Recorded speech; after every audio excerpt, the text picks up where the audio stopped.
In 1971, I was a ranger in Grand Teton National Park.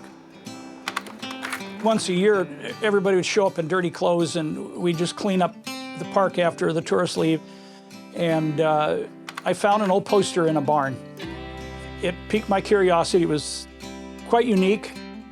The poster said, "Meet the Ranger at Jenny Lake Museum," which is where I worked. I thought, well, it's kind of cool, so I'll just take it home.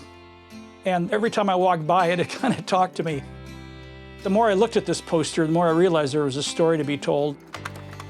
The story of that poster would take Ranger Doug Lean on a lifelong quest back through time. The Jenny Lake poster that he found is now part of a well-known collection of national park posters. But the prints were almost lost to history. They date back to the 1930s and were created as part of President Franklin Delano Roosevelt's Works Progress Administration, a New Deal program to create jobs. The Great Depression left millions of able and willing Americans bewildered and jobless.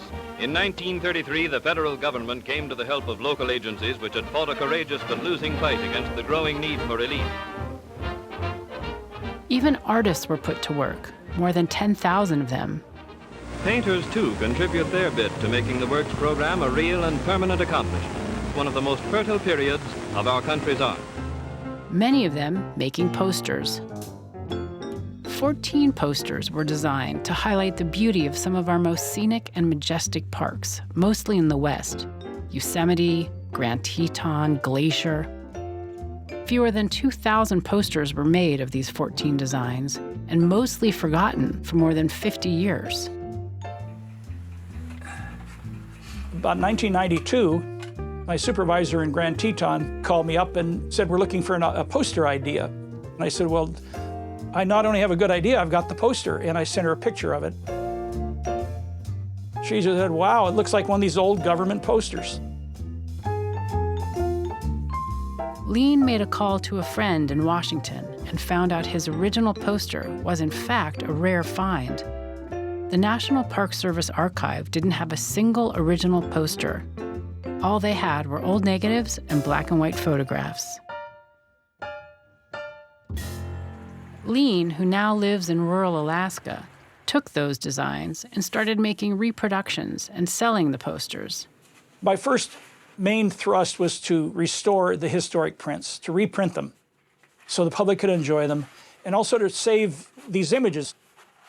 My second purpose or mission was to try to acquire these originals, buy them from willing sellers, and then donate them to the National Park Service, to rebuild this original set in its original form and put it back in the public domain.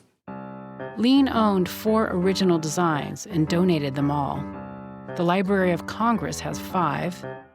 2 are with the National Park Service. 1 known poster of Yosemite is in private hands, and 2 are still on the loose. Today, of the 14 prints that we know that are made, I've found 12. The 2 that are missing are Great Smoky Mountains in Wind Cave National Park, and again, never found one. I've looked in hundreds and hundreds of junk stores around the country, and I've never seen one. We only have the negative, that's all we have, but we do know the design. The mysterious whereabouts of those original 2 posters mean Doug Lean can't yet give up the search. In case anyone has a stash of old papers in their attic or a dusty locked-up trunk somewhere, Lean has an old Western-style bounty he'd like you to know about. I've still got 2 prints to find. I've got a $10,000 reward for them. If somebody wants to come up with one, I will pay that, and I will donate it back to you, the public. It's evolved into a lifetime obsession, almost, a passion. And sure enough, it took me 50 years to put this little puzzle back together. It's a hobby run amok. It's got a grip on me, I can't let go.